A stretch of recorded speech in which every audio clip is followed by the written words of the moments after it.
Zoom in here. All right, guys. Well, welcome to the first Fitness and Philosophy podcast. My name is Ravi Gustin, and I'm joined by OPEX founder James Fitzgerald. In this podcast, we're going to be discussing the intersection between philosophy and fitness. There's lots of really cool and interesting topics and questions to be discussed. The main question we're going to be trying to answer today is, what is fitness? But before we get to that, there are three main things I wanted us to do. So James and I are just going to briefly introduce ourselves. Then I'm just going to lay some basic groundwork around what philosophy is, because not everyone knows. Not everyone's taken a philosophy class. It's not like history or economics that most people took in high school, right? Mm-hmm. And then talking a bit about philosophical methodology, like how does philosophy proceed? How is it different from science, for example, or math or religion? How does it proceed in terms of what it's trying to do? So I guess the first thing is, let's just introduce ourselves. So James, if you want to go first and tell everyone a bit about you. Yeah, I'm James Fitzgerald, founder of OPEX Fitness. And I'm a curious person at heart. I think that's what makes me enjoy the concept of fitness. There's so many things inside of it we still have to learn and know about. I dig in each day, probably inside of behaviors and exercise and nutrition as a whole. And that's I'm a practitioner of it, and I have been doing it for over 25 years now. So that's where I sit on it, and I'm hoping to offer probably an in the trenches perspective, of how to organize people's thoughts around this whole concept of fitness. And I look forward to doing that with you, Robby. I couldn't help but hear you. We already have our first hashtag, FIP, Fitness in Philosophy. So the FIP, have you heard the FIP? That's our starting hashtag we're going to throw out there.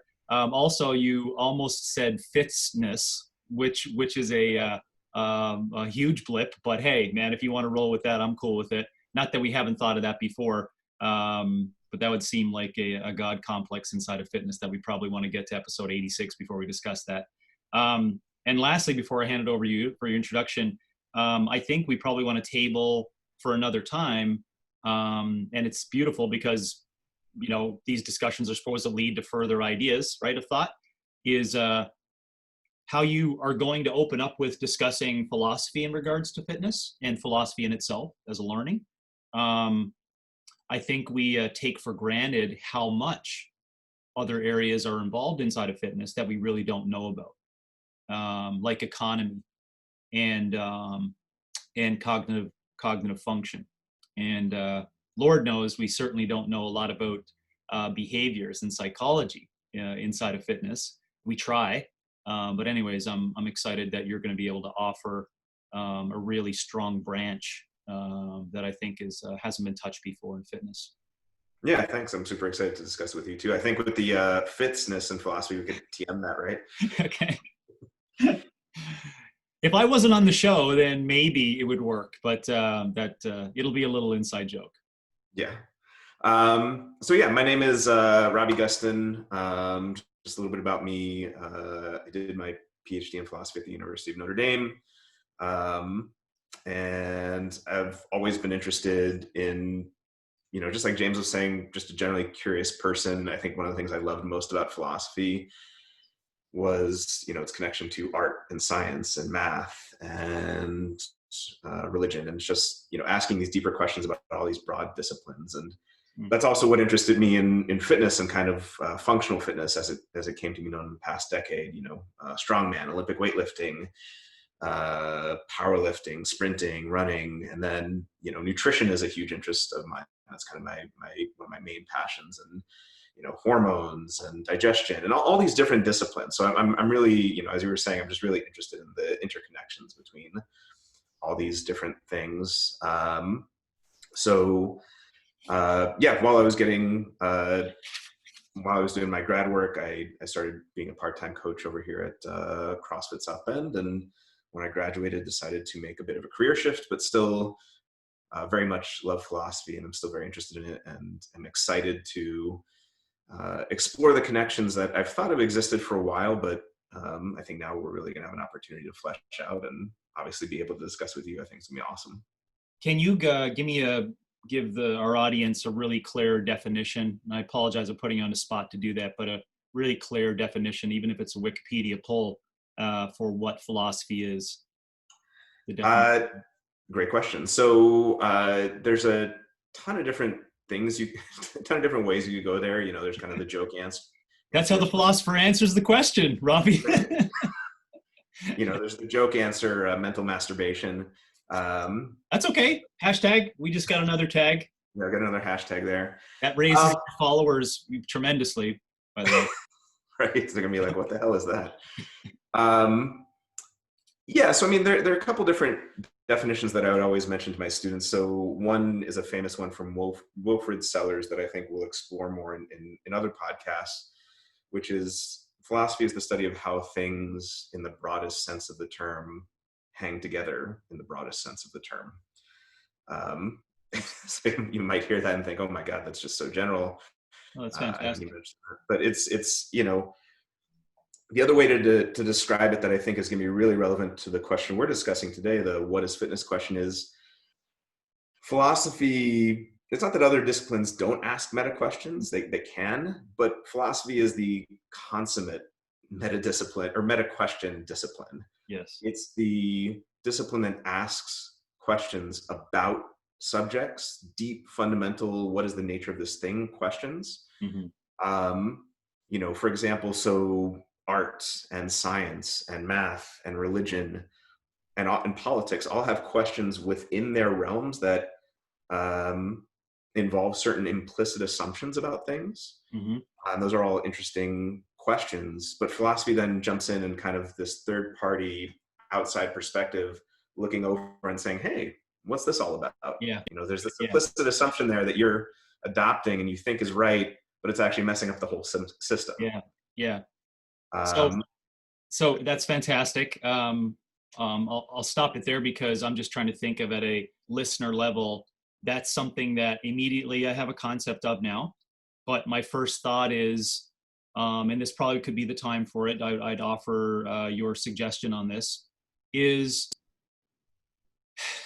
there's not, like, for example, that's very hard for people to even comprehend today. What you're asking and whether we like it or not, the definition of it, especially in the context of fitness. What would you say to all those people that be like, so we're not going to get any answers really? And how could you lay them down a little softer in terms of maybe some of the systems of philosophy that you have, been through and in the trenches to go, no, it seems nihilistic that you're just asking questions and nothing goes on.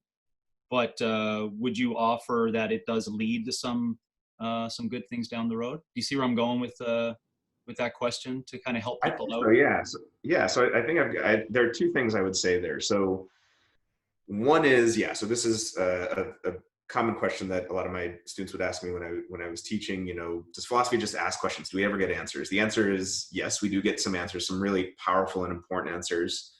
But sometimes the question itself is really, really important. Like, so just to take a paradigm example from, I guess, philosophy of physics or historical philosophy of physics, when you're working within the realm of, the Aristotelian view of how things move, the question when you threw something was, why does it stop? So that was one of the central questions within Aristotelian, looking at the way of the world, like why does this thing move the way it does? And then Descartes and Newton come along and they ask, well, why doesn't it just keep going?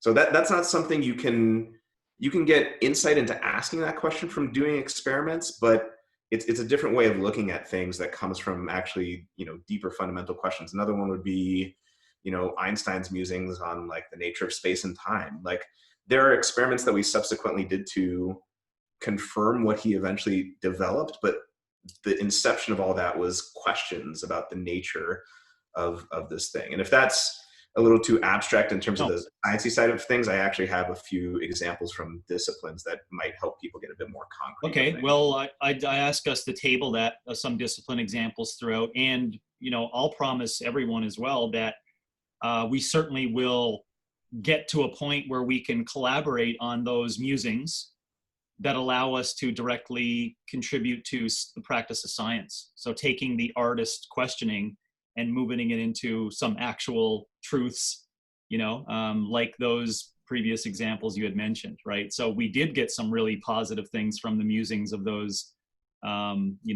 unbelievable brain minds, in our past. So yeah, no, I think that was eloquently stated. Thank you. Yeah, and then morality, art, politics. A lot of the way representative democracies work today come from philosophers, Mm-hmm. Yeah. so things like that, and the Yeah. notion of fundamental rights and things like that. So yeah, there's definitely stuff that, although you're absolutely right, there can be a ton of questions, maybe some unanswered questions, but those questions lend themselves to opening up whole new fields of things that we just didn't even think about before, which then can lend themselves to even new answers that we didn't even conceive of before. Yeah, excellent. So going back to this idea of philosophy as the meta discipline, there are lots of different examples of this. So philosophy of religion, philosophy of math, philosophy of science, philosophy of art, which is sometimes called aesthetics, or political philosophy. And I just have a couple of examples here that might help people get a sense of how does philosophy differ from politics? How does philosophy differ from religion and the questions that it asks? Yeah. So take political philosophy, for example. So if someone studies that, one of the most famous questions, goes all the way back to Plato's Republic. What is justice? Right? What's the best form of government? That was another famous one from Plato's Republic. What's the most fundamental value of a modern democracy, liberty or equality? We think, oh, liberty, yay, good, awesome, right? Equality, yay, good, awesome. But they're in tension in a lot of different ways. Not always, not everywhere, but there are tensions there. Something that we're living through right now in a modern democracy, should we curtail liberty for the purpose of ensuring security? Mm-hmm. That's a famous one, whether it's discussions about the TSA or fundamental privacy. Obviously right now with, as of the time of this recording, we're going through the coronavirus. Yeah. But while politics and politicians ask concrete questions in the moment about what it is we should be doing with relation to this specific instance, philosophers try to ask these deeper and more fundamental questions about what is the relationship between these fundamental ideas, and how should one, apply them in governance or life or what have you. So yes, yeah, you almost need to have. I'm just thinking, you almost need to have two forms of tension or a dyadic atmosphere that you could go back and forth on as in order to really drum up some truths inside of what you're looking at there. So let's just take fitness, right? You probably want to have, as an example, some ideas on one side, like you use, I think it was equality and liberty. Those, as hard as it is, those are beautiful things to look on either side of in order to come up with a good answer.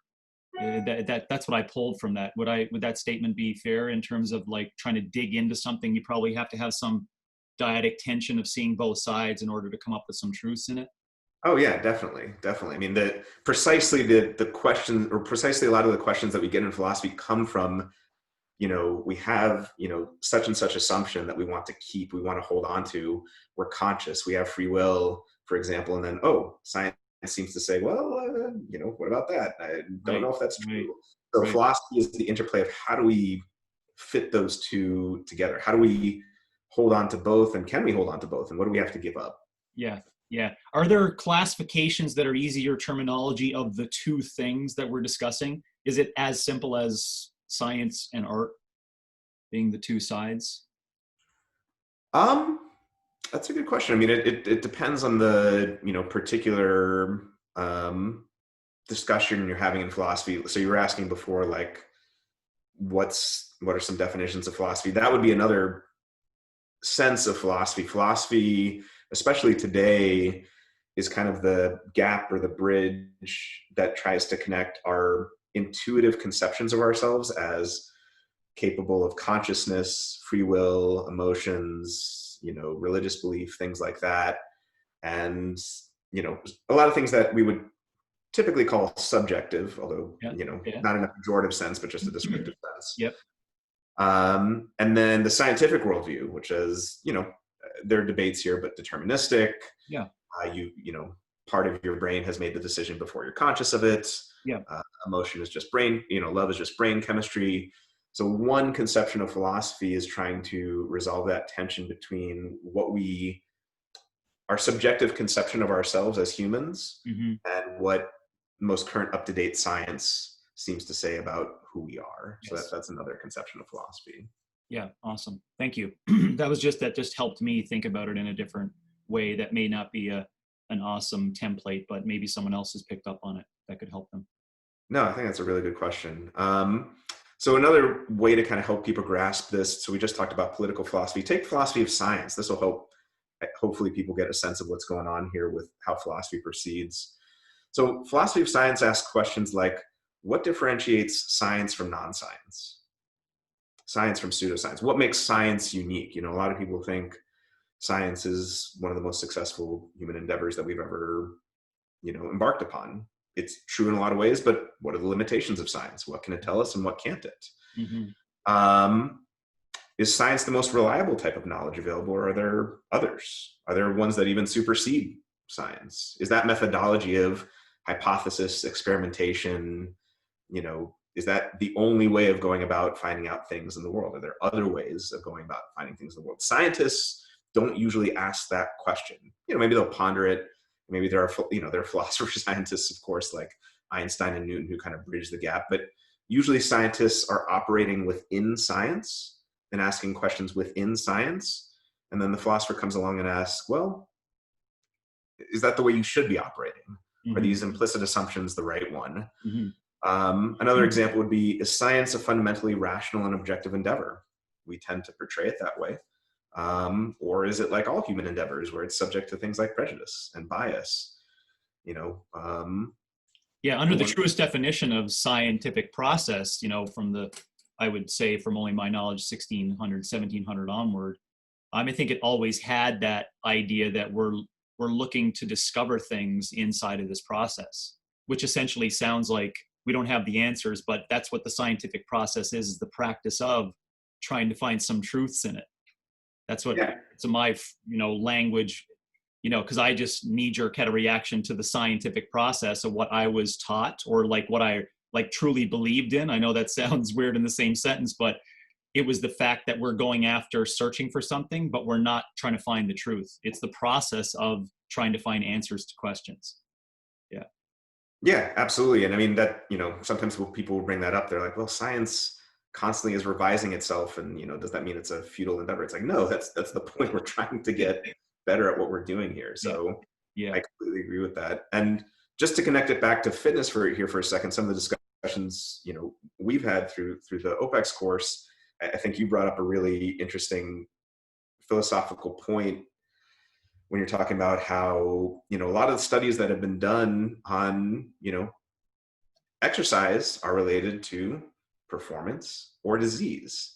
That's a philosophical point, in my opinion, and a very good one, because, you could look at all these science and these studies and say, well, yeah, they've got these great conclusions. The studies were set up the way they should be. Yes, but how, what end were they looking for, right? They were looking for performance in these high-performing athletes, or they were looking for reduction in disease states in people with diseases. It doesn't mean that the study conclusions aren't relevant, to other contexts, but that's an important point to keep in mind, right? If someone says, oh, well, the science shows this, well, what was the science meant to show? What were the aims? And I think something like that is a paradigmatically philosophical point that does lead to concrete, useful things within the realm that we're discussing. Yeah. So, which I'm hoping long-term it leads to some, dare I say, answers as to what our intention should be for the future. I've got two short questions that could lead to longer answers for you. First, do you think that really with the informational age and technological improvements that has increased efficiency of the scientific process. So it's actually made it, it hasn't really, like, let's argue in 1930, it was kind of balanced out in terms of art and science. And now 2003 upward, because of artificial intelligence and speed, it's like made the scientific process, due to the actual fact of like getting data, is getting number, and like just taking a look at things, it's improved its efficiency? Or has it made it more crazy because there's, what I'm saying? It's like there's more information shared of more questions, which actually makes it seem like it is futile in its approach to what it's trying to answer. Am I making sense of that? I think so. Yeah. I mean, I think it's a really good question. I mean, a famous discussion within philosophy of physics for a number of years is like, why were Newton and Einstein so uniquely suited to making the progress that they did, and why haven't we made similar progress in the 100 or so years since Einstein? One of the main theories proposed is not enough philosophy, not enough thinking about the right questions. So going back to the point you were just making, yeah, we're really great at generating all this data. You can wear your Aura ring, and we can have all these AI bots and all the rest of this stuff that generates a lot of good data. But are we asking the right questions about this data? That's because computers don't ask the questions. That's the thing. Right. It's a Right. human endeavor. But we have biological constraints that don't make us as fast as that human efficiency, seemingly looks like. But it's not. So I think I just answered my own question and my belief on that, because I was kind of stumped on it and thinking, yeah, but there's got to be some really positive insights, a la, Pinker mentality, of all the positives around asking all these questions and the generation of technology and information sharing. But I would argue you still have biological constraints of thought that you need each human to kind of like slow down the process to get a hold of all that information. Am I making sense? Yeah. Yeah. Yeah, absolutely. I mean, another example here would be quantum mechanics. Like, we are extraordinarily, incredibly efficient at designing microwaves and X-ray scanners and all the rest of these things that involve the quantum mechanical equations. But good luck finding anyone who can tell you what's actually going on at like an ontological level with Yeah. quantum mechanics, like Yeah. what is actually transpiring. Yeah. So we've got a lot of data, but not enough, necessarily good philosophical questions or answers about that data. Yeah. I would push people to Eric Weinstein and his ideas on where that needs to move. He's trying to really push that profession to ask some more tougher philosophical questions on that, if we want to tag that in the conversation, because he's trying to push. His argument is that over the past 30 years, it hasn't moved whatsoever. It's just been theories proposed, but it's basically just doesn't make a lot of sense. And so he's proposing they need more philosophical thought on the practice. Anyways, besides, my second question was in concept, because I think already I'm learning from you that you probably have a really great base of support of what you've seen in philosophy that could help answer these kind of questions. So that's why I thought it was apropos to ask you it. The concept that you brought up of us asking these questions of, what's the intention of fitness, and my posit that I think it's come from an intention of looking at it from a performance or disease state. What's your thoughts on just how deep we are for 2 decades on that being a springboard of intentions, and your positive view on turning that around for just how deep we are into the process of looking through the lens of performance or disease alone, and how do we turn that around to change intentions? I think it's a really good question. I mean, obviously, fitness and exercise I has call it been. a springboard because it wasn't like we just walked slowly into it. Like, I mean, we jumped head first really hard as soon as, and people have been screaming, everyone's fat, for 2 decades. And that's, so thanks. Yeah, no, I mean, I think it's a great question. I mean, obviously, fitness and nutrition, as we refer to them today, have been going on for long before we've been discussing the science of these things. I mean, I think I'd be interested to hear your thoughts too, but one of my main hopes for turning that around, as you put it, is the fact that, the science of fitness and the science of nutrition are relatively new. Hmm. So I think we're going through like our birth stages and kind of growing pains and stuff like that, and asking some good questions, but also, focusing, like you said, too much on performance. Interesting question, but not relevant to 90+% of people. Yeah. Focusing on disease, interesting question, but misses a lot of the point. So I think there's a real, I personally have a lot of hope for that turning around. I think it's slow, and I think we'd like it to happen faster, but I Yeah. have a lot of hope for that turning around. Super. Well, let's keep that as a lens that we use, and keep that hope alive inside this process, because I feel good about that. Looking forward Yeah, to using those things and moving it along. when you think about, you've alluded to it too, like, there was a time where you were looked at weird for going out and running outside, and then running and bodybuilding were the only things, and then functional fitness. So it's changed. It takes Oh, time, but it oh yeah, changes. yeah, for sure. Good. Alrighty. So what about fitness? Or are you gonna lay some more groundwork for some philosophy context? Well, I'm fine to do either. I've got some stuff I can go into about philosophical methodology, or we can just go right into the what is fitness. It's up to you. What do you prefer? Yeah, no, let's I'm interested in and you never know, it may be a two-part or three-parter, but the methodology aspect I'm keenly interested in. So let's jam a little bit more there. Okay, cool. So, we talked a little bit about what philosophy is, asking those meta questions. And then there's the question, how does philosophy proceed? Like, religion proceeds in one particular way, science proceeds in another way, art proceeds in another way. So how does philosophy proceed? So there are a few different things that I think are important to note about philosophy. Number one, like we already alluded to, it asks lots and lots and lots of questions. Hmm. Sometimes we end up with more questions than answers, but not always. And it's lots of weird questions too, like things that typically people would be like, what is that even about? Like, what is the number 4? Hmm. Color red real?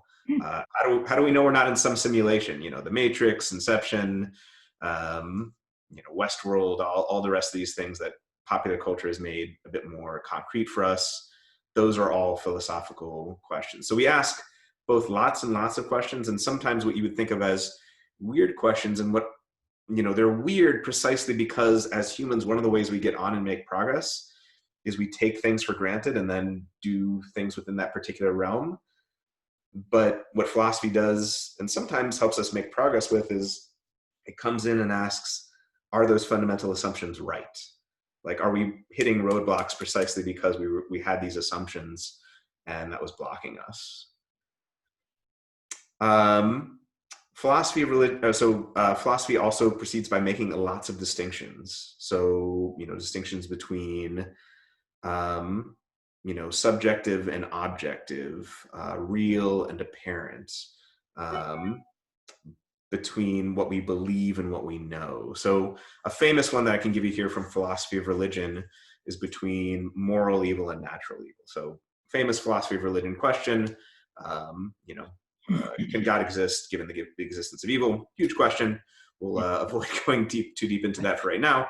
That's episode 86, by the way. So you're gonna have to stick around Right. for 86 episodes before they get to that one. We'll get to it. Yeah. I'm sure. And the typical response is, okay, well, free will is intrinsically good, and God doesn't want to interfere with that, so that allows for evil. Well, that allows for moral evil, evil done by humans and conscious agents, but that doesn't give any account of natural evil, for example. So things like viruses or Hmm. cancer or earthquakes or Hmm. things like that. So again, not bringing that up to go into that whole debate, but just to show you that those Yeah. distinctions are useful. Yeah. Great. I love that example. Counter arguments and objections. So philosophers, I would say, are the consummate bullshit detectors. If you ever want to test your theory or hypothesis about something, go ask if you can give a philosophy colloquium at a local Hmm. department, and you will get Hmm. lots of thought out objections to your viewpoint. Yeah. Some of my professors used to joke that they would immediately get kicked off juries because the lawyers didn't want them poking holes in their arguments. So that's Yeah. kind of what Yeah. philosophy does, is poking holes in Yeah. argument. My review board for my work that I did with Dr. Bain was the same way. There were some people within the current setting in Memorial University of Newfoundland physical education department that were specifically there as a philosopher. And at the time, I was like in my 20s, I couldn't understand that. I couldn't get it, to the point of like asking these, just to be there to ask questions around what's your whole reason for doing it, and why do you think you're going to get some answers to that. They didn't even want to give us, he didn't even want to tell me, oh, you definitely have discovered rest periods between this kind of maximal voluntary contraction with the interpolated twitch technique. And I just couldn't understand that. So I'm just making that point to Robby, so that some people may not actually be able to connect to that.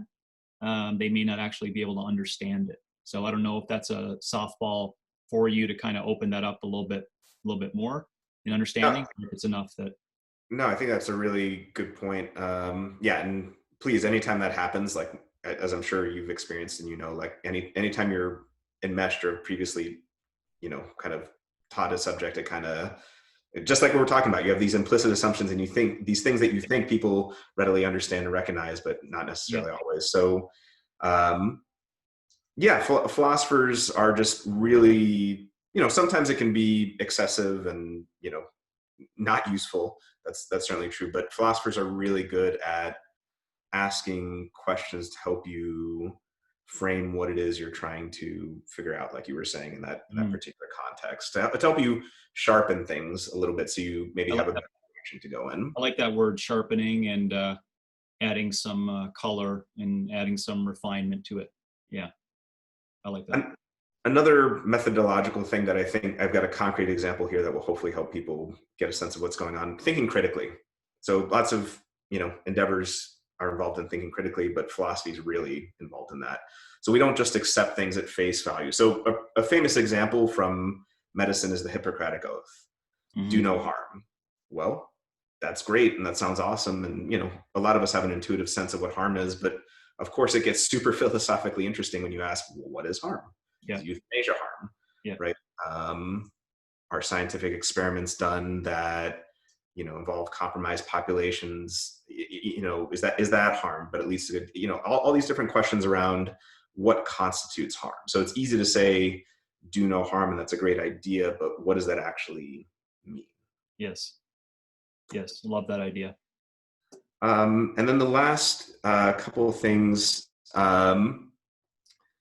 Philosophy tries to state things as explicitly and clearly as possible.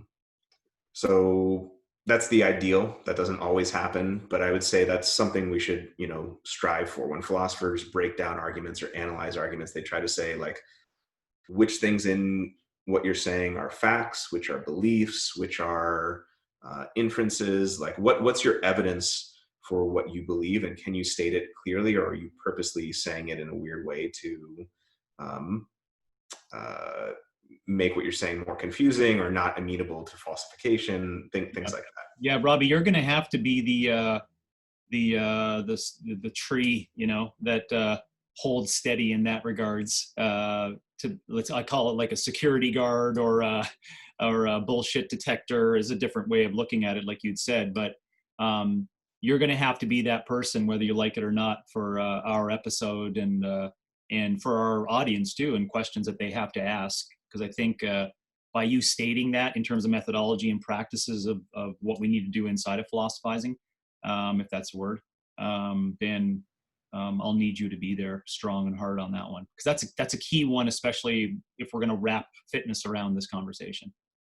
Yeah, I completely agree. And I mean, and vice versa too. Like, I mean, just like we were just saying, like, if at any point I'm not stating things clearly, or if I'm, I was being more along the lines of just showing strengths in capability for that. I think you're going to be able to smell it so much easier. So just pointing out that.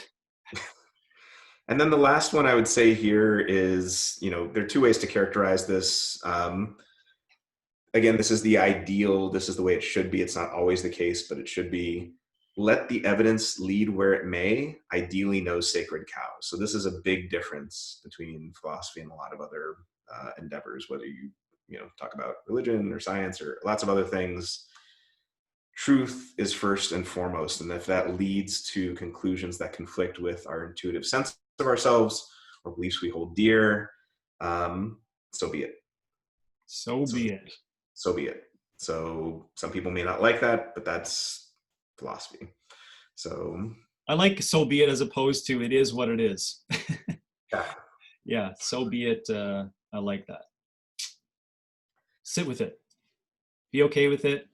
And it is, that is.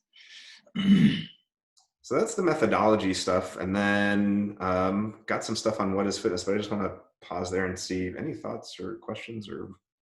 No, I think if anything, it'll probably tie into a bit of our conversation on some questions that you may have. And I just thought maybe I'd get your point on how important etymology and language is, back to your point of saying, trying to find some inference in what people are talking about. And if you are going to philosophize on something so we don't get to bullshit language that leads to nowhere, do you feel that language and stating something and us really having a clear definition of words is vitally important in that conversation, because we are going to get there, I think, and I'm not going to preempt our conversation of what I wanted to discuss, and I don't want us to go there. I want you to answer the question, but like fitness is, the word itself needs a serious discussion, because it's used in 24 different contexts. You know what I'm saying? So I think language itself and a word is very, very important. Would you agree? And how can we use that as a base support for all of us as a reminder inside of philosophizing and fitness? Yeah, I completely agree with that. And I think one of the ways that, people so often in everyday life are able to make points that don't necessarily hold up is they equivocate about different terms. They use, the same term, but in different ways as a way to not necessarily always intentionally confuse, but sometimes. So getting really clear on what it is you mean and what the specific term means makes a huge difference. So again, just another example from discussion around free will.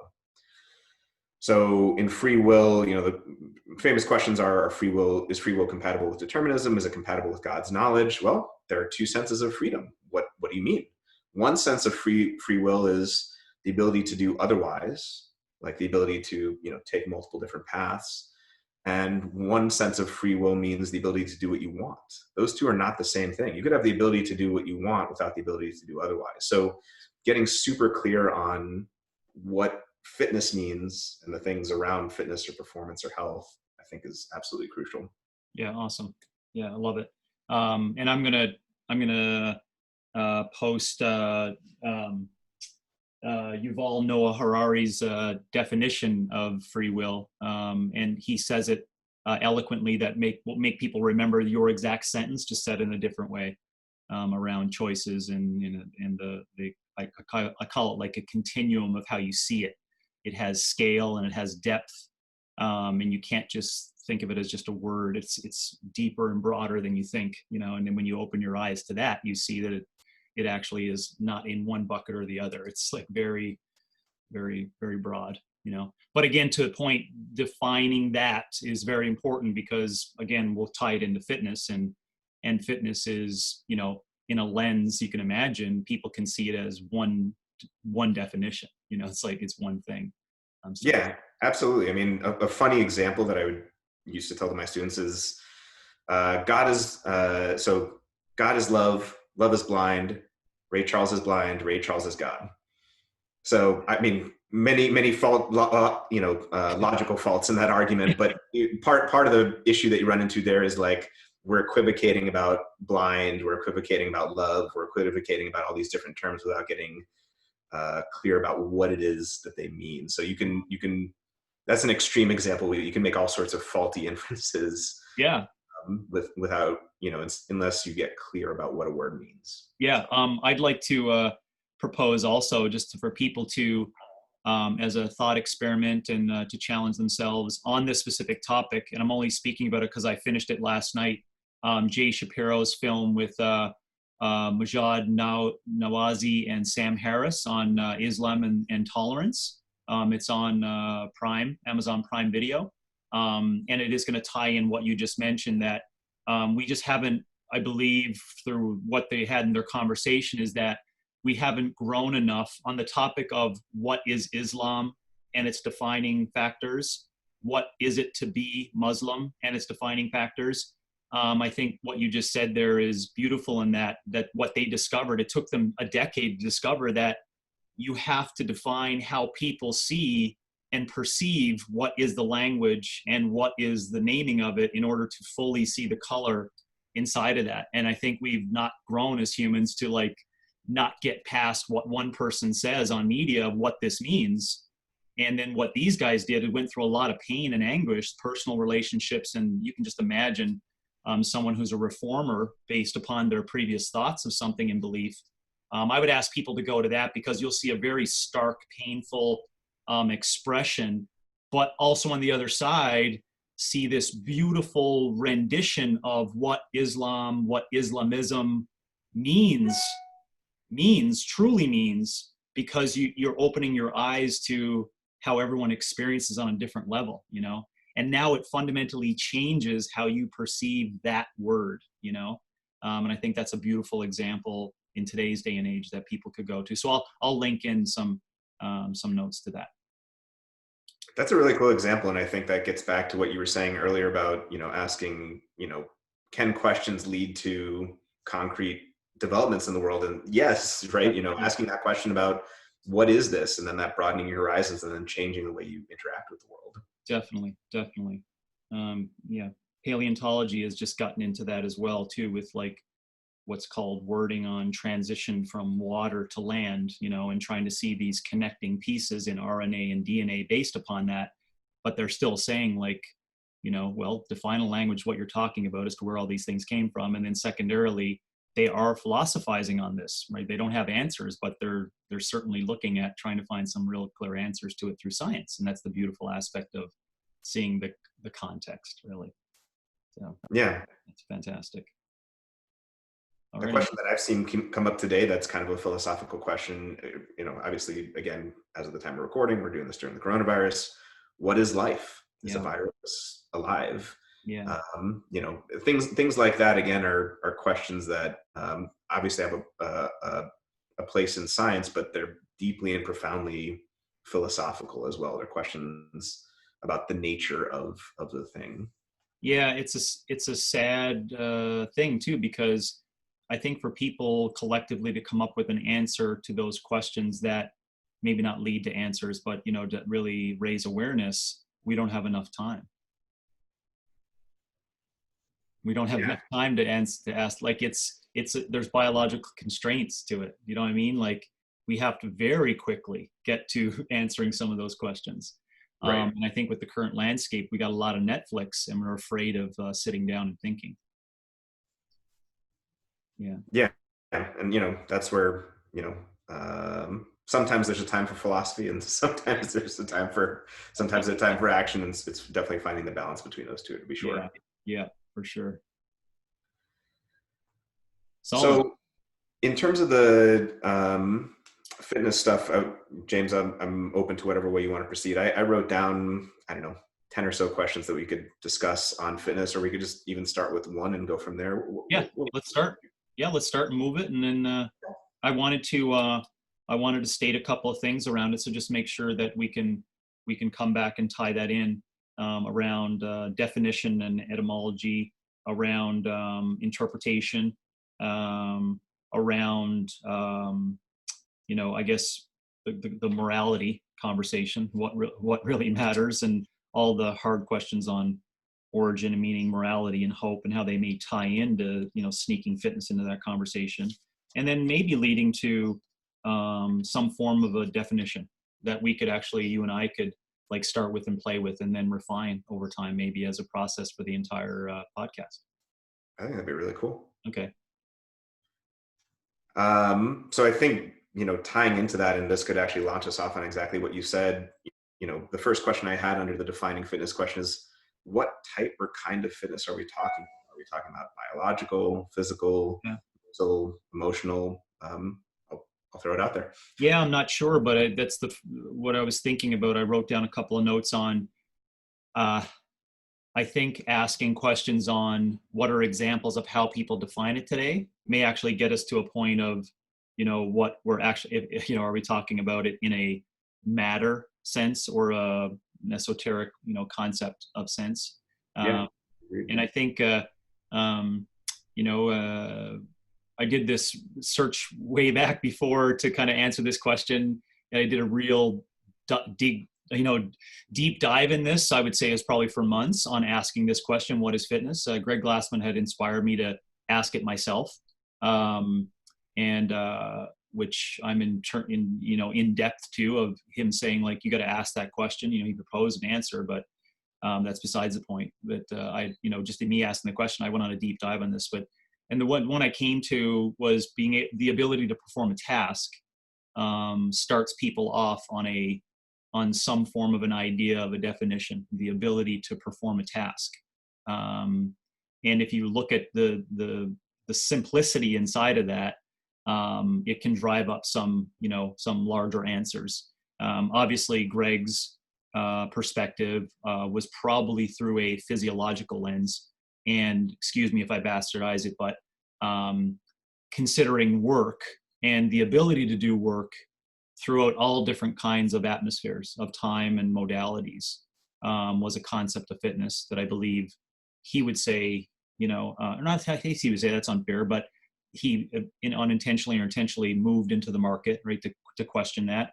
And then to your point, I think we cannot look without a base support of reproduction and evolution consequences of your capabilities in fitness, i.e., if you speak to a biological or evolutionary biologist, they only have one definition of fitness, right?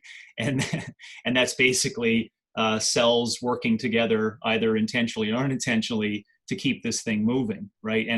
And tying in natural selection and whatever happens in DNA jumping to get us to that point. I'll stop there. But I think I use multiple different areas of what people are saying is defined as fitness to come up with, I think, your answer of what are we actually talking about in what area. I'm not sure if that helps lead the conversation to somewhere. No, it definitely can. I mean, this is actually what Socrates and Plato did. Like, when they would ask what is justice, they would look to kind of these concrete examples and then try to extract something out of it. And I think it's really interesting. I mean, on the one hand, you do have kind of the biological definition, like we were talking about, survive and reproduce. Mm-hmm. But a whole slew of what we define as fitness today, or what we consider fitness, has very little, if anything, to do with that. But I mean, that brings up an interesting question too. Is it just this? Is it just that biological? I think that's a piece of the puzzle, but is that all of it? Is that the... Yeah, and that's why you may have heard me before, and I'll speak to our audience about it. And tell me really if I should probably choose a different angle to go about it. But that's just the way I do it, because I'm trying to teach coaches about it. But I generally use a time and space concept to get people to understand that the definition of it as the word in your point of survival and reproduction has changed since the beginning, right? And that allows a great base of support to say that, well, if it's possible that it did actually mean something, right, then can we hang on to that? And my argument is that it is embedded inside of us, whether we like it or not.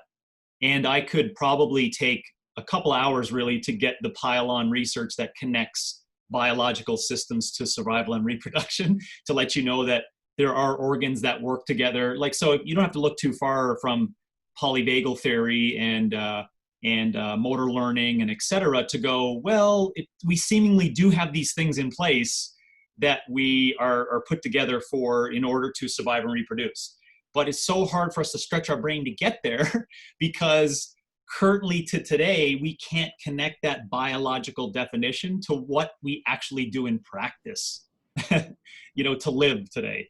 It's like so that's the point I always ask people. And out of 100 coaches, there's 2 that kind of get it. But and I'm laughing because I can see their faces when I ask it, because I'm the person up here and I'm like, you know what? You really don't need to exercise to survive and reproduce. And people are like, what? But I'm asking that question just to make people dig a little deeper for that long-term question of at one point it did matter and now it doesn't. And now we have this, I'm arguing it's a moral dilemma. It's like, how do you wrap intentions around people doing physical challenges that are actually not connected really superiorly hard to an improvement in survival and reproduction. Yeah, not only that, but as you said, and we've discussed, like, can actually go in the opposite direction. Yes, Can there's a actually sweet harm those spot. things. There's a sweet spot, which is why, I like to land, which we're not landing there, but I like to land on fitness wrapped around the word of experience, not experience as in competency or capability, assessment, but of a journey and practice, right? So when you land at that, it allows a little bit more of I think like a jump off point to ask more questions around fitness. Fitness being a journey of physical challenges, that's just beyond your capability. And why do we do it? Because we can, not because we need to. And that's what I think the biggest difference is. And why it, of course, there's discourse on performance, and it's like it's so loud in my perspective and drowned out. The whole conversation has been there. That's why I asked you that question previously, Robbie, on the springboarding, right? We springboarded 20 years ago that I think is so deep. It's almost tough to get a place. Anyways, I'm getting pessimistic in the concept of changing people's perspectives on fitness language, but I'll stop there. Any thoughts on that?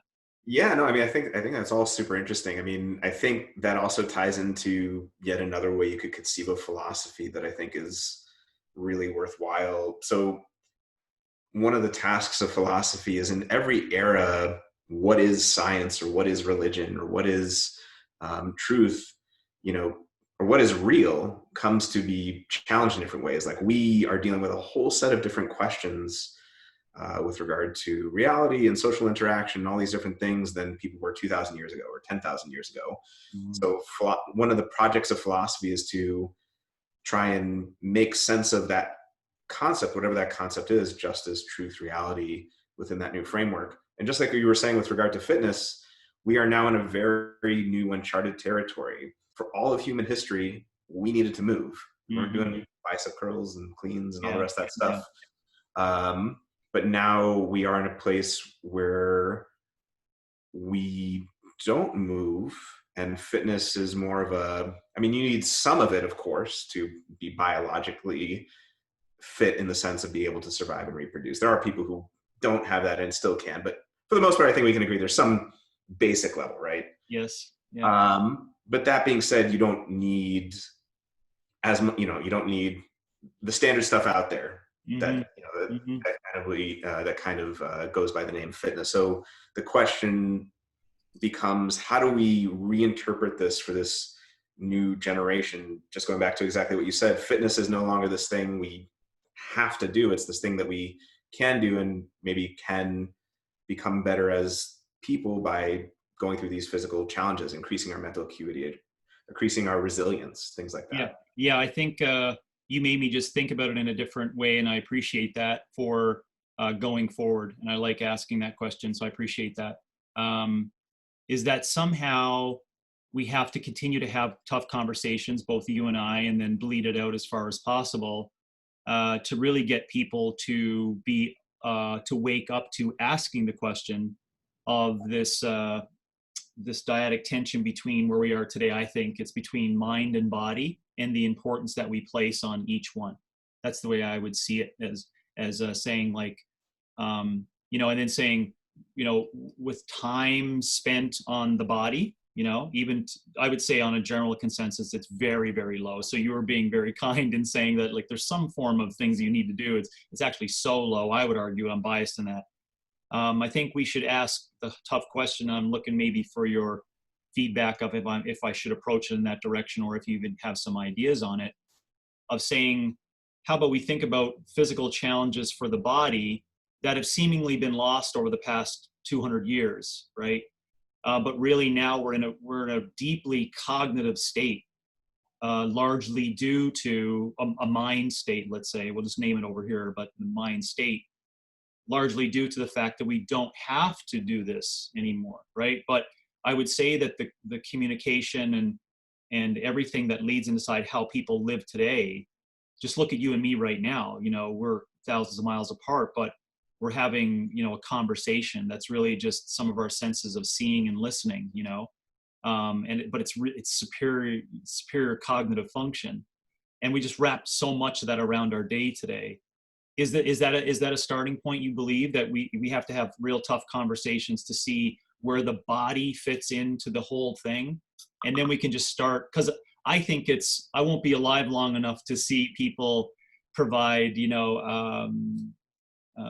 academic support that says if you do some challenges to the body, over time, you can make better apps, and do things that is like cognitively unbelievable, Right. but I don't think that connection's there. Thoughts on that? Yeah, I mean, I think that's super interesting. I mean, I think one of the things I've learned from just listening to you is I mean, I think it was something that I had thought of before in terms of it being important, but you really drove it home. Is typically when you think of fitness, you think of improving this physical marker, that physical marker, what have you, speed, agility, strength. But what about mental acuity? Right? What about your ability to think and ask questions and solve problems and be resilient and overcome challenges? So I definitely think that's an interesting question and connection. I also think, again, going back to another discipline within philosophy of mind, tons of questions around how does the mind relate to the body? And that may be coextensive with the brain, it may not. Mm-hmm. That's an Mm-hmm. interesting question too. Yeah. And how does the body influence the mind, and how does the Mm-hmm. mind influence the body? So yeah, I definitely think those are very interesting questions that we Yeah, should. cool. Well, we'll wrap deeper into that over time. I would continue to ask people to keep asking that question. So maybe that's just a send out that we're doing to everyone to kind of just drum up for today, not today, but in future forward, is to keep asking that question as to, where does that sit in? And don't be afraid to ask questions like mind before body, body before mind, and how they work together, and being inclusive of both of them in importance, and to just tag the concept again so people don't forget of the importance of what my belief would be in focusing on mental acuity and great cognitive function, and setting people up for a future where they think really clearly. And the reason why they get to that clarity is because they've created this space of being able to be clear-minded because they challenged their body. That's what we have to somehow align intentions around that over time, where people are doing physical challenges because they can, although knowingly, and this maybe is a springboard to some other area, it's a diversion. It's a social diversion, and it could be considered folly, but we have to tie into the intentions being good and wholesome around getting to mental acuity. And I think that may tie in some good intentions. I think so. And one thing that when you were mentioning that before, that it kind of made me think of, that I think is a really good philosophical question to ask is, so you're saying I won't be alive to see the published peer-reviewed studies about, like you've said, most of these things are 6 weeks long and they're solely focused on performance. So an interesting philosophical question to me is, does that mean we can't say anything about them? You know what I mean? Like if we don't, in the absence of published peer-reviewed evidence, we just, if that's not coming along for 80 years, we can't say anything about them. To me personally, I don't think the answer to that is, I think we definitely can say things about Yeah, that. I agree for sure. Yeah. I was trying to think of the market's perception on truths, like, yeah, it just seems to be, I'll just stop there after that, but it seems to be that way in the fitness market, because I've probably been in it so long, like to see, like, as I use the funny example of seeing the 5 versions of ketosis since like the middle of 90s, is like, it's just wrapped up differently every 5 years. Right. Like breathing and like core conditioning, and we just wrap them up differently. And that's why, I'm a little bit more pessimistic in the answers, but I'm definitely on board to keep questioning it. There's no doubt. Yeah. I got a question for you on what you do with the dilemma of a word meaning so many different things. And is it Is there room for play in there, although it'd be exhausting and long to completely change the language because it has so many definitions? Or should we like define it unto what we believe it should be and then just hang on to that puppy forever and ever and go with it? Am I making sense of that? Like, you know, for I'll get uncomfortable with it because it's a word that, you know, just may spark people to get a little pissed because I'm bringing it up. But the word FAG, you know, in Canada and in Northern Europe, or just anyways, in what we talked about, it made fun of in a conference I was at in Wales, was a cigarette that was basically just finished. And the context of the language over here and how you used it 30 years ago was seemingly very incorrect. And now, you know, it's just super inappropriate, but the word still exists. My whole point on that is that there's really only two, maybe a third way you could use that word. You know what I'm saying? Let's say the word F-U-C-K, we won't say it, but that now is used, you know, 65 different ways. And fitness has so many versions of what that means. And you and I both know it gets just elaborated in multiple different ways and used, to your point, of just incorrect language. And I'm asking you the question of your thoughts on, you know, defining it as one thing, like you eloquently did through your definition of philosophy. Actually, it sounded like three definitions of way to approach it, but we got to an answer.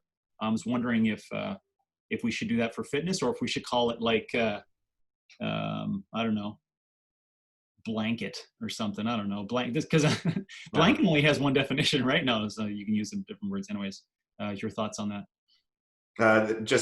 Yeah, so I mean, I have a number of different thoughts there. I think that's an Okay. excellent question. I mean, that's actually what philosophers will do, just from a funny aside. They'll make up words like grew, you know, green and blue. Like they'll just make up weird words to, like, oh, you were talking about free will, we're going to talk about,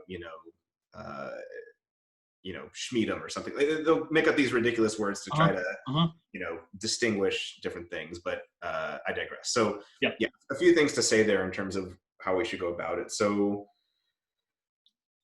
distinction between the descriptive project and the prescriptive project. So the descriptive project would be, you and I would just literally chart out and like, what are the ways in which the word fitness is used? And we're not looking for like every possible way, because there are some silly ways, of course, that just, you know, someone just had no idea what they're talking about. We would try to find the best and most, useful ways of looking at it. And then we would just have different senses that we could list of fitness. And, you know, is it work capacity over broad times and model domains? Is it, you know, this, that, or the other thing? That's the descriptive project. I think going through the descriptive project gives you insight into the prescriptive project, which is, what should fitness be? How should we be talking about fitness? Not just how is it talked about, but how should it be talked about? So I do think both of those could be done to help us get a better sense. I also think, going back to our question before, what we talk about now with regard to fitness isn't going to be true necessarily. There'll be some elements that maybe we'll hold on 100 years from now, but this is going to change over time. Yes. And then the last thing I would say there, which was something I thought it would be useful for us to discuss that's related to this. In philosophy, there's, you know, this question between, take something like knowledge. Is knowledge just one thing, justified true belief that, you know, every piece of knowledge has those three things? It's justified, it's true, and it's belief. Or is it more of a family resemblance concept where, you know, in a family, not every member of a particular family shares the same eyebrows or the same hairline or the same eyes, but some of them have the same eyebrows and some have the same hair. So with fitness, is fitness more like the first one, where every instance of fitness has this universal thing that applies to it? Or is it more like family resemblance, where, oh yeah, this thing's fit and it's got some stuff that this other thing of fitness has, but not some of the others? So I'd say that that's a relevant question here too. Yeah, really helpful. That's really helpful. So it sounds to me, I don't know if it's a plan of action for us or if it indirectly is to get clear on the descriptive aspect of that. Yeah, I think that just as a place to start would be, thinking about what are some senses of fitness that we both think are out there. We just list them out, and then we could do the evaluative or normative project of, well, does that make sense? Is that right? Yeah. Well, without that being a question, I think it's I liked the last point on time, because 2020, we have to think that a 12-year-old and a 39-year-old and a 65-year-old today sees that word with stark difference. Like really, really broad differences in that defining aspect of fitness. So 2020 compared to 1982, the definition of fitness in that language in 1982, stark difference, as to what it is today. So I would use that as a starting point for us recognizing and being okay with the fact that it probably will change over time, but we can't let go of like what is currently happening today as to why people perceive that. As an example, a lot of people perceive it as a practice that is a fix for a specific kind of lifestyle behavior. Some people see it as a practice of suffering so that they can numb something, right? Some people see it as leisure activity because it's like a civil, it's like a socially architecture. It's social architecture. It's like, this is what people do. It's like, why are we doing fitness, Mom? It's like, I don't know, son. That's just what people do. It's I think so. We need to recognize that today, that's really the perspective of it, and that allow us to like weed out stuff, I believe. Yeah, I agree. And I think those are a number of very relevant senses of fitness. There's the one that you and I have been exposed to a number of times, which is the person who is most adept at Olympic lifting and powerlifting and gymnastics. And that's one definition of fitness. We can say whether we can then go on to say, is that a good definition or not good definition? But that is one definition out there today that didn't used to exist. Yeah, that's where. Well, I like that too, and I because I've been in the athlete realm, I could see some beautiful aspects of fitness away from absolutes, right? Absolute scores of what potential is, but I see things inside of the competitive fitness atmosphere that I believe lends a new definition and eye to it. And what I mean is that there's probably sport coaches that have seen in other sports before, but specifically inside of like trying to be the best exerciser in the world, there's a lot you can get inside of that. And my point being that, and to piggyback on what you just said there, which is really key that people can understand for their own definition of fitness, it quite possibly be some form of an assessment as to how you respond to certain stressors, right? Because that's what actually happens in the landscape of combining weightlifting, gymnastics, monostructural activities. The whole aspect of that is to say, so how are you going to deal with this?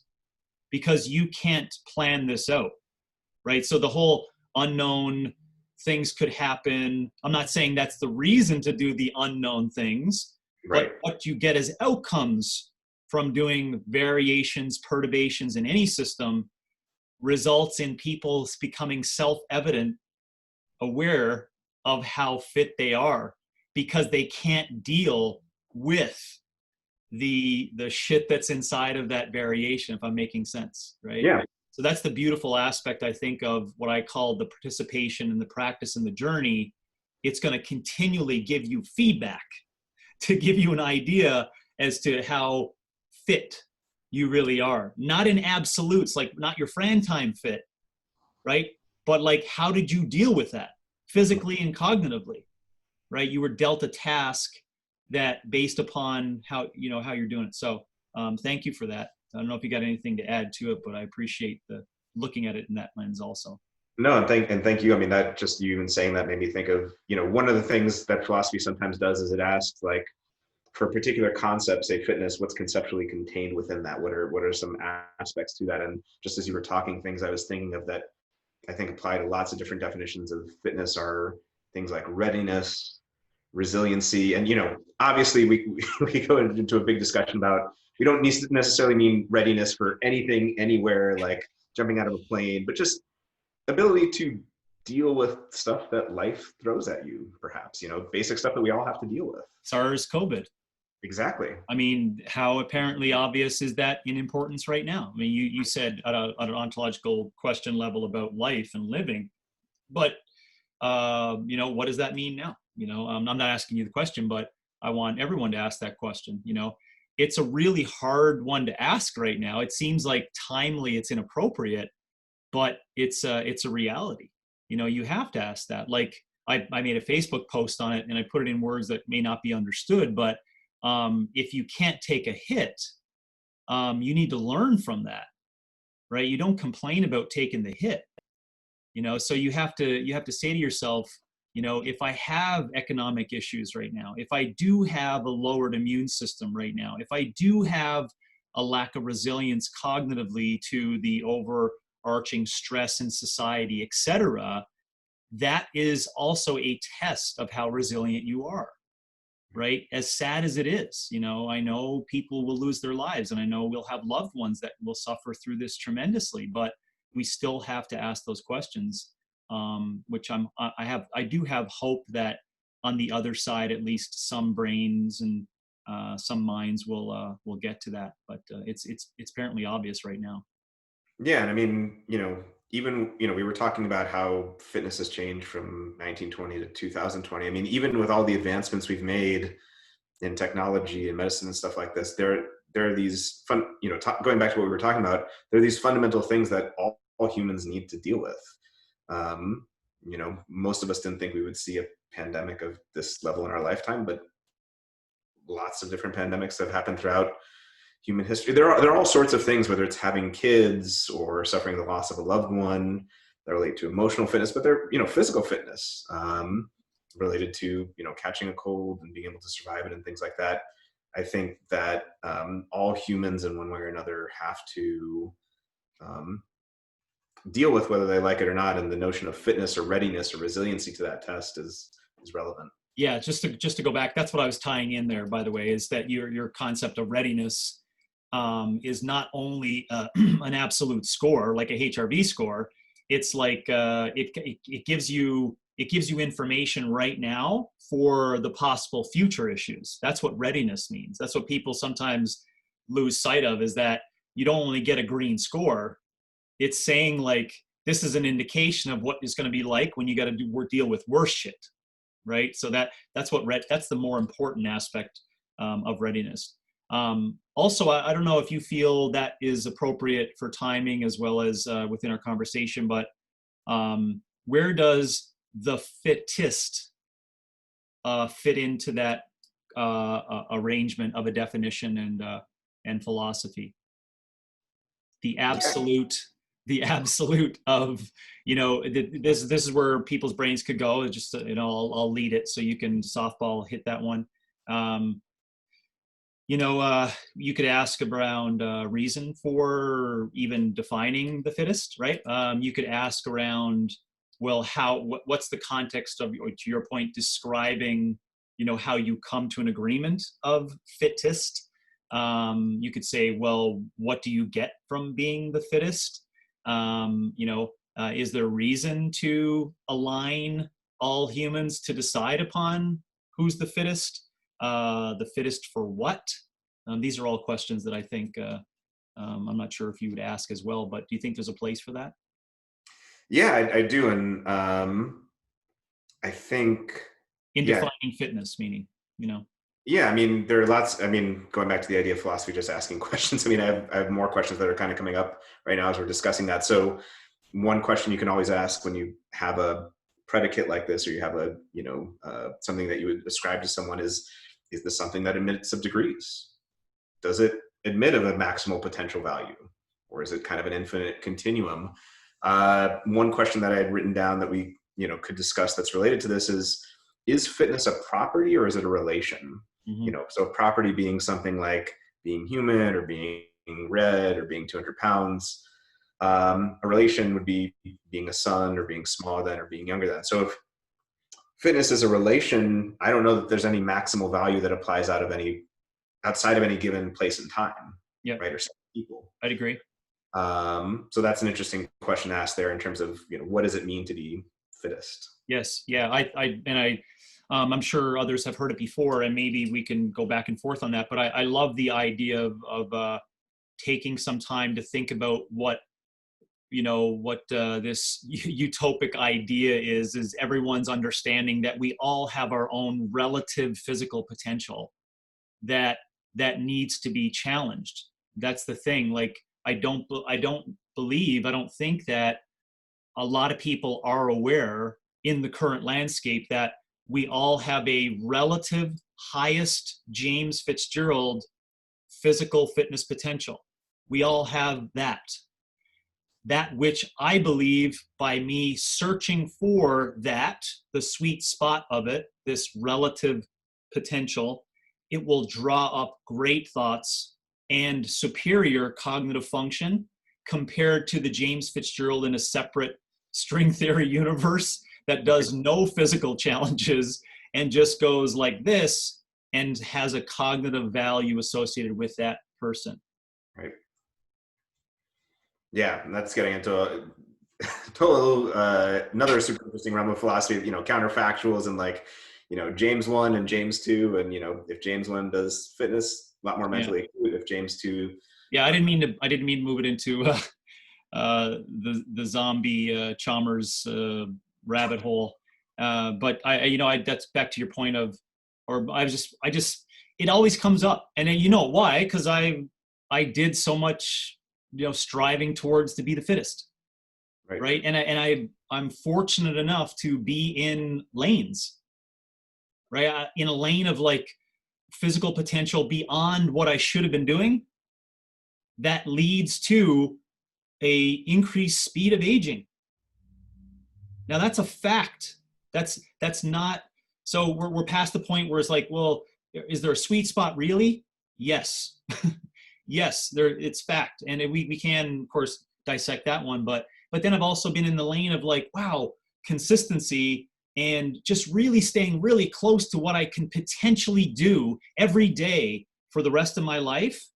There's something powerful inside that as well that is probably leading to a better aging process, And so that's why fittest, probably if we were to change our language, it should only apply to each individual, should being the word that we can massage. Right. Right. And I mean, going back to that, when we have that discussion about property or relation, and we say, maybe we're saying it's a relation now. Yeah. Initially someone might say, well, it's a relation with respect to other individuals in a particular place and time. I take it what you are saying right now is you might even index it to the person. You might just say that I am the fittest I can be, but that the word fittest may or may not make sense outside of that individual context. You might just index it to the person. Yeah, and this is where I think, again, the sport world has really killed the definition of fitness, because the sport world is all about absolutes, right? It's about an absolute, world record 100-meter time. And how good you are as a human is connected to how fast your 100-meter time is. You know what I mean? It's like, wow, so how fit are, I bet you can only bench 250 pounds, it's like, what? But listen, I preached that, 20 years ago. I was like, oh man, this is, you definitely have to have this actual stress potential and these levels of absolutes that would define how fit you are, right? And because they're tied into my history and people still be on people's brains as to how it's sold today, that this, signaling that you really can be an athlete, right? That's how it all ties in, because it has to do with this absolute potential, hero story, hierarchy, and what is the fittest, and everyone search for that, right? Because it's hard to sell this whole seemingly loose direction of just be all you can be. It sounds so cliche and mundane, but it is, right? We need people out there as coaches who are striving to wake people up to that we need you to be the best you can possibly be within these biological constraints of maximal physical potential. Yeah. And I mean, just as you were talking, I think one of the things that made me think of that maybe is leading to the confusion in terms of people thinking about fitness is, when we think about concepts that are related, so strongest, fastest, most enduring, right? Those are things that, correct me if you disagree, but I feel like we could objectively define in any given time. Like we could say, I don't know, Eddie Hall is the strongest deadlifter in virtue of doing 500 kilos. So those are things that admit of maximal, like objective. We can say this person ran this the fastest and therefore, but with fitness, I think we applied those concepts that are related and connected with fitness, but fitness is something different that doesn't admit of that maximal potential the same way those do. And you tend to pull on other parts of fitness, like ability to survive and reproduce and live a long and good life, that don't exist in being, the strongest or the fastest, if that makes sense. Yes, I love that. And I'm not afraid of the conversation either of crowning the fittest and fittest on earth, and participation that I've had in competitive events like that, where, it is it's very hard to, even if in 2008, I would have been like, itchy on someone who was like, well, really, James, you're only the fittest CrossFitter amongst like 60 people in California in a test, right? And I was like, ooh, that hurts, right? But I stuck with it. I stuck with it and said, now, why does it hurt? As opposed to, why do I just have to try to browbeat them to make them realize I really am the fittest on the planet? And that pain that I went through and anguish, which led to me almost killing myself in 2009 through the practice of trying to be the fittest when I had no business being there to try to attempt that. I think that, others have gone off on a journey for 4 weeks of silence in order to rebirth. That was a good rebirth for me to realize that I wasn't the fittest. And I think that it's unfortunate our sport, or the sport, has pulled that language into the conversation of their sport. And I think that's why it leads us here with these really tough questions, is they pulled in a concept of living and physical expression.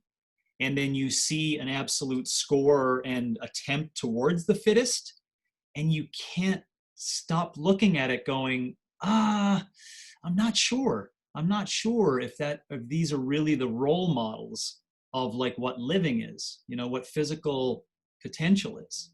And I think it's an unfortunate circumstance that that I say they, meaning the sport of fitness and the world of the testing absolutes, has ramshackled, if that's a word. They've taken that word and put it inside, and it is what it is. So we got to deal with it.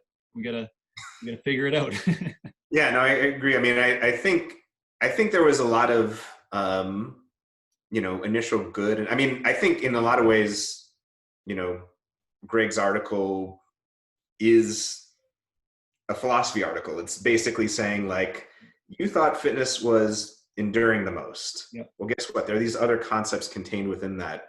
So I think that part was good, but I think very much to your point, there was this, science can be good, but science can't always define and make objective metrics out of everything. Like you can't make objective metrics out of love. And, there's certain things that don't always admit of objective metrics, like, does fitness admit of objective metrics? So we try to define it as work capacity. Yeah. And that's a cool and interesting idea, but is that the only thing? No, but it certainly is better than a generalized term of then fitness. So you can apply the same questions that, Greg applied to, what was it? Outsider Magazine? I forget the magazine. Yeah. Outsider Magazine. Yeah. But you can, just like all philosophers do, philosophers come after other philosophers to ask questions. So we can ask those same questions about, is work capacity over broad time and modal domains the only way to think of fitness? And is someone, this is a tongue-in-cheek question, but are the only people who have ever been fit in history are, from you to Rich Froning and, Matt Frazier, right? I mean, we know that, there are other concepts of fitness that go beyond just the winner of the CrossFit Games. Yeah, right? and how do we know in 1935 someone didn't do 235 burpees in 7 minutes somewhere? Right. You know what I mean? Like, just because it wasn't amongst 150,000 people online in 2011, that doesn't make it. You know what I'm saying? That's where my brain goes there all the time. And I I've been out in the sporting world enough to see that we are really just a little small pie amongst mutants, really, in terms of how we're defining that. And I can't turn my back on that. I cannot not see that, right? I saw like high level bobsledders and trained with them for numerous years, just seeing, well, what's your definition of power and strength? That's right. You see these people move lots of reds around during the day, and there's like, oh, do you want me to do that? Okay. And you're like, wow, and you come into your little bubble of like, well, we're strong and this is strength and this is the expression of strength and I'm the fittest. I'm like, I can't not unsee that, in terms of like what defining is over there of those specific characteristics. I think where there is some language that does need clarity, and Greg proposed, which is great, it's the balancing aspect of all of them. Again, my point is it allows us to derive a definition of, I would believe, who's most resilient in the balancing of all these things in multiple different varieties. I think that leads to probably a generalized but a better direction and away from absolutes. Last point on that too is that only at this point in time, maybe so many years later, actually no, it's been more appropriately viewed to me this year later, and it really was I'm not going to hesitate to call it anything other than a Bible, but the original writings of the journal, whether it was intentionally done or not, was perfect execution of timing and perfect language at a time where that conversation was really important, right? But this is the issue that we get also with the Word of God and other scriptures, is interpretation of what was meant by said language, right? So it almost turns into what Sam Harris calls the whisper game over time, right? It's like, this is what was said in the journal, and then the perspective of that over a line of 12 people in 20 years gets totally misconstrued, but you can't turn back on it. You can't turn the wheel back, right? So I would just offer those things so people could recognize that it's, again, the language and the context in which you use it and how it's going to apply to you specifically that's really important.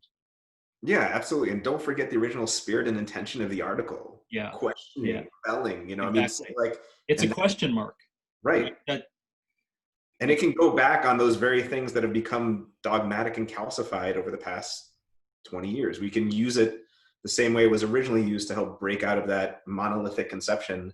We can now use that same spirit again to reconceptualize what we think of and make some more useful ideas. Redefine. Absolutely. Yeah. I feel, I've matured. I feel hopeful that can be done. So I appreciate that. Yeah. I definitely in my own fitness journey, many things I thought were true that have gone by the wayside, but that's part of what makes it interesting and fun. Yeah, for sure. Curious, so. For sure. I don't know about you, but that may be a good point of a reflection on what kind of things we discussed today and a little wrap-up scenario. What do you think? I think so. I think we're going to have lots to discuss, and that was a very good discussion. I enjoyed that. Okay, so let me refine what we discussed here.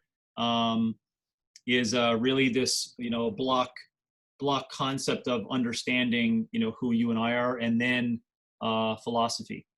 And then we move that into how it pertains to, understanding the ideas inside of that defining piece as to how it connects to fitness. And then inside of our language around fitness, we had to derive a starting point, really. And as beautiful as it is, a self-reflection on philosophy itself, we didn't have answers. We're not looking for them, but we're certainly asking where people should go on their thought process of their definition of that.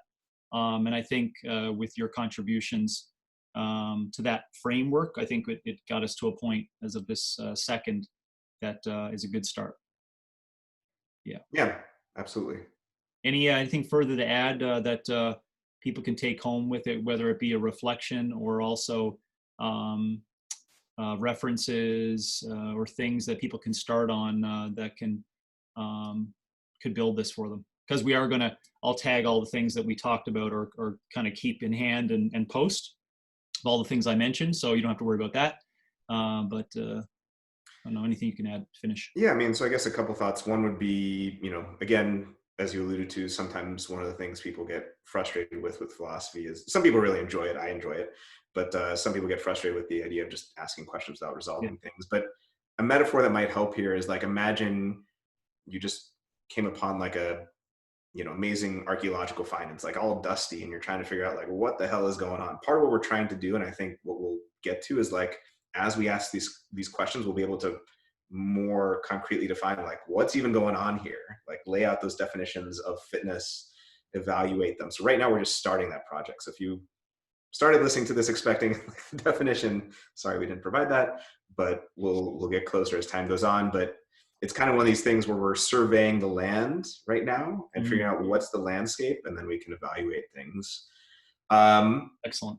We can definitely provide more resources. One I'll just mention that's free and probably one of the best ones out there for people to reference is the Stanford Encyclopedia of Philosophy. That's online, that's free, written, and very well edited.